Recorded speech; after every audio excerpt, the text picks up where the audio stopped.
Hey man, what's up, man? Thank y'all for tuning in. It's time to give my take on boxing. So we've been seeing a lot of chitter chatter, basically about Inoue. Now the problem is this, okay? When it's African fighters, people tend to always want to put somebody that's not African in front of them, right? So remember, it was at one point it was Usyk, at one point it was Canelo, at one point uh it was no Nino Denaire, right? And all these people end up taking losses, everybody except for Usyk. I think he's about to lose the Fury. But every time they're always trying to put somebody in front of the African fighter. They try to put somebody in front of Floyd. They try to put somebody in front of Andre Ward, right? When it's not the case. But now we got this guy that's basically fresh on the scene that somebody tried to find to put in front of Terrence Crawford, right? Which is Inoue. They said that this man is the best thing. Oh, he's great. He's this, he's that, right? And I stated that I think Inoue should fight against somebody like Lomachenko. And then we can really test how good he is. And also, I think he should come to the States instead of fighting all his fights at home where people are on a different time zone, which gives him a full advantage. Okay. I think he should come out here for about a year, get acclimated to to the time frame difference, and then and fight some fights. He's 31 years old, but people seem to make it seem like Crawford has fought nobody. Crawford has fought some really good, formidable opponents. Now, the thing about it is, all the individuals that root for Inoue and try to put Inoue as the number one pound for pound, this and that, they can't name 5 people on that man resume. I can name off the top of my head right now 5 people that are that's good enough to be on anybody's Hall of Fame list. Okay. So I can name uh Kell Brook. I can name Errol Spence. I can name Sean Porter. Okay. We can name what's his name? Matter of fact, let's go to the list right quick. Let's go to Terrence Crawford list and let's see, man. Cause I don't know, I don't want to just say much and then not be able to prove it. I'm gonna actually prove that this man had a legit resume. All right, so here it is right here, man. So we're gonna go through it together. All right. So he had Errol Spence, Sean Porter, right here, Kell Brooks, Amir Khan. That's 4 Hall of Famers right there. Okay. I'm not gonna say Jose Benavidez. Jeff Horn was undefeated when he fought him. This was Julius Ndungo, which was for undefeated. I mean undisputed, and he was undefeated. If that's what y'all want to use, okay. Felix Diaz, John Molina, Victor Postile. Remember, he was 28-0 when he fought him. Okay. Um, let's see who else. Thomas Delorme was a really good fighter. And then Yuriakis Gamboa. Okay. Those were all good fighters that can possibly be in the Hall of Fame. Okay. I don't think you can name nobody from outside of Cool Boy that basically Inoue fought. But we want to give him this title over Crawford when Crawford has a better body of work than Inoue. But somehow, when he's fighting, other fighters that people don't even know about, they just look at the record and say, "Oh, well, look at his record. Look at his record. His record was better. His record was this, right?" And it really is not good opponents. It's somebody that that Crawford can beat in his sleep. So when we judge, fighters like a different demographic, we hold them to different standards. Now, can't nobody name nobody that Inoue fought. You can name fighters that Crawford fought. So his body of work is better than Inoue's.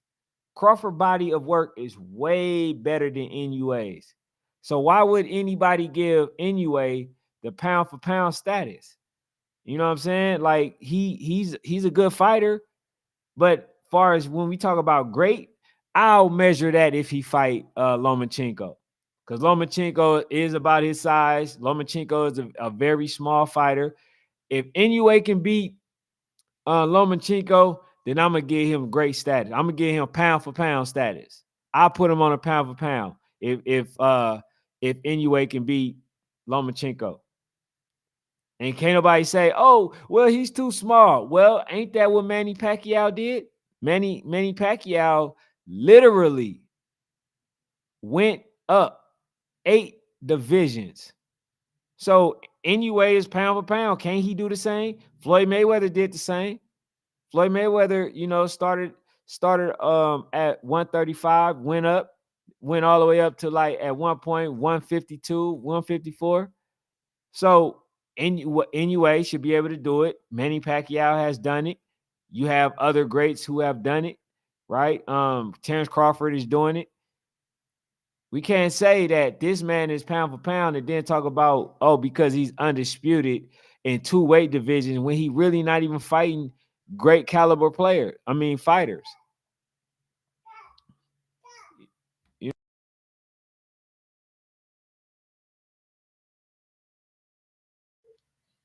So I'm just saying, man, I think we need to put an end to this debate. It ain't even close. I don't even get Inoue number 2. I think Tank Davis beats him. I think that you have a lot more other fighters that are better than Inoue. See, I'm not the person that actually get caught up into what everybody say. When society says it, or they start regurgitating the same exact talking points as to why Inoue should be number 1, pound for pound. He really ain't earned it. Now, I seen somebody have the silliest arguments.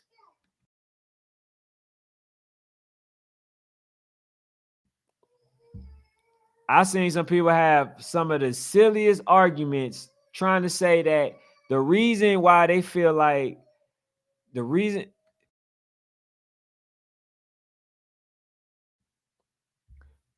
why they feel like Inoue is better because he's done, things much younger. First of all, like I say, in the division that he fought, can't nobody name him, and all of them except for Cool Boy, right? And Neri and Nonito Donaire. Outside of that, can't nobody name nobody. You feel what I'm saying? And on top of that, if both of these two skills were to meet each other, I think Crawford would take them out easy. Easy. Like I say, if he's as good as we portray him to be, then he should be able to fight a Gervonta Davis. He should be able to fight. He should be able to fight Lomachenko. He should be able to fight, a lot of caliber fighters. But a lot of people ain't gonna want that to happen because they know at the end of the day, they understand why they selecting somebody like Inoue, and they ain't never seen Inoue fight a day in their life. A lot of these people ain't seen Inoue fight not one time in their life. But then somehow they're going for Inoue. You know what I'm saying? But I know why. You know why. A lot of people know why. That's the case where it's like, okay, Crawford has been doing what he's been doing, making most of the fighters that he fought look mediocre, and he's getting held accountable for it.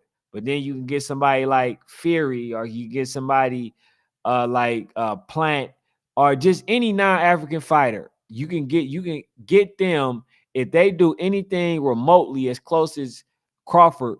They're going to put him on a pedestal and say that he's the best. But we understand why. We know why. Everybody knows why.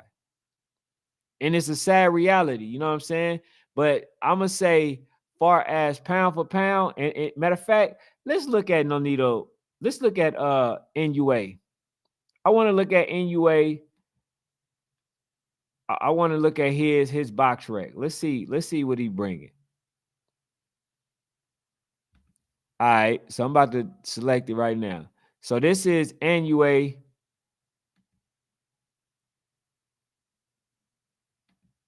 And I gotta minimize it. All right, so this Inoue box rec. Okay, let's see who he got. Okay, so he 27 and 0. Okay, 27 and 0. Okay, Luis Neri was a good fighter. Okay, he was cool. Nobody know who Marlon Tapales is. Okay, Steve Fulton, cool boy. I mentioned him. That was a really good win. Nobody know who Paul Butler is. We know who Nonito Donaire is. Okay, nobody know who is this. Nobody know who is that. Nobody know Jason Maloney. We know Nonito Donaire. Nobody knows Emmanuel Rodriguez. Nobody knows Carlos Payano. Nobody knows Jamie. Nobody knows Johan Boyix. Nobody knows this person. No, y'all don't know none of these people. So how are we giving this man pound for pound? Just because you like the fact that you want to put somebody over somebody like Terrence Crawford? So we basically find somebody. If y'all don't notice, there has been uh, um, a lot of people that basically try to continue to find, as they will call the Great White Hope, to be placed as number one. And the one of the people that was Paul Malignaggi, he was one of the ones that was infamous for that. You know, always trying to find someone. He said it would be the era of the white fighter, and you know this, that, and the third. You know what I'm saying? Just to put somebody in front, and it ain't. A lot of times it don't even be deserved. So let's look at this right here. I'm about to share this as well.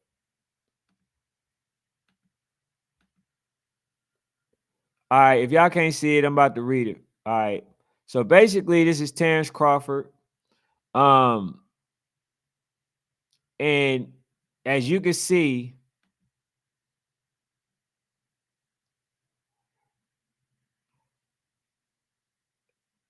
man, why is taking so long? All right, so as y'all can see, this is what they got. They got Inoue as a pound for pound king. Terrence Crawford. I don't know why they keep trying to move him out of the pound for pound. Then they got Jonto Nakatani.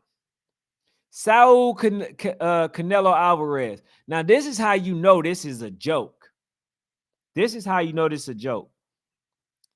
First of all, didn't Canelo just lose to Bivol? And Bivol's not even on here. But instead, they put Arthur Beterbiev on here, but they ain't got Bivol.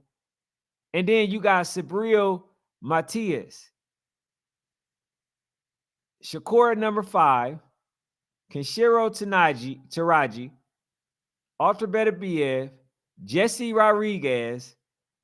Okay, so over here where I just highlighted, okay,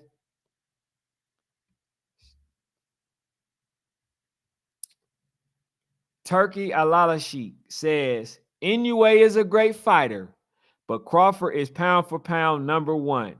I don't know how the rankings work or if there is a clear criteria, but it seems like there are some personal opinions and inaccuracies involved. I believe that boxing needs one entity that evaluates with transparency and credibility soon. I will support a project for that matter. Okay.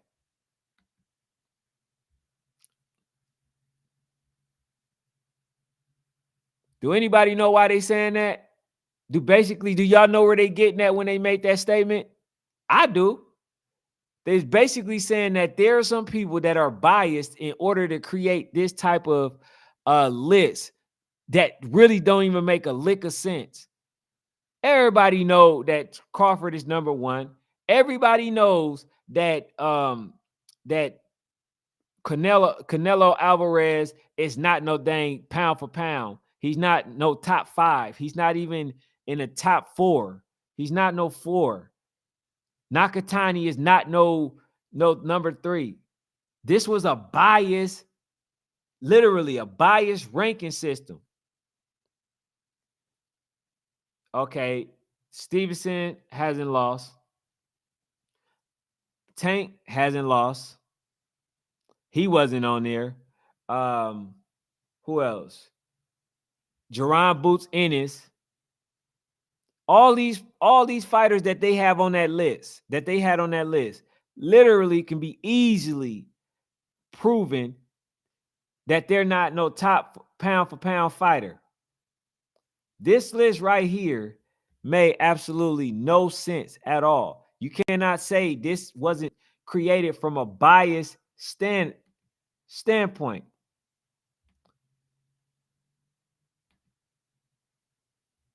Hopefully y'all can see it. But if not, I'll read the list to y'all. This is crazy to me. How do you have a list like this and really call yourself a real boxer, a boxing fan? First of all, Inoue is not number 1. Crawford is not number 2. So I'm not going to even say flip that, because I don't even think that Inoue is better than Canelo. I don't think that he's better than Shakur Stevenson, right? He's not better than those type of fighters. So I'm not even putting Inoue at number 2. And that's just to be honest, because I'm not swayed by what everybody else says and believe. I'm not going to do that. I'm going to go off what makes sense. My eye test. I've seen an Inoue fight, and I'm not super impressed. I think he's very quick, but I also think that he's at an advantage when he takes people to go out there and fight in Japan. They're on 2 different time zones. That's why I said, okay, let's see how he fights when he comes to America. Remember who was doing that? Anthony Joshua, right? Anthony Joshua, when he first came out here to the States, he lost to Andy Ruiz. He lost to Andy Ruiz, and that was the first time he ever came out here to the States. All his other fights and his comfortability was where? Him when he was fighting in UK. Let's see how Inoue fight when he comes out here to the States. Then we can measure. We can pull out that measuring stick. But in fact, this is a BS top 10. You got all fighters, and that's the reason why Turki Al-Sheikh basically made this statement, because he knew that none of these come close to even being the best fighters. But they do this type of stuff to disguise how they really feel. A lot of them just don't like or like certain demographic. That's mainly what it is. Oh, I don't think, I'm not gonna put this. Like, first of all, African American fighters get held to a standard that no other fighter gets held to. Just look at Ryan Garcia. Ryan Garcia basically was announced that he had drugs in his system. Okay, Canelo Alvarez had drugs in his system. Nobody sit there and goes around and say, "Oh, you know what? He's a drug cheat. He needs to be banned." That's only happened when it's the fighter is African American. That literally only happens then. So then people make it seem like, "Oh man, you're just race baiting." Are we? Is that race baiting, or is it highlighting an actual fact? Can't nobody in here tell me who the heck is Junto Nakatani. Can't nobody tell me who is Kashiro Taraji. Can't nobody tell me who is Jesse Rodriguez, Emmanuel Navarrete. I know Emmanuel Navarrete. That's the only ones, and Sabril Matias. But they only putting this here to make it feel like everybody, like like any other ethnicities are the best fighters in the game when y'all know that ain't true. Know that ain't true. Know that.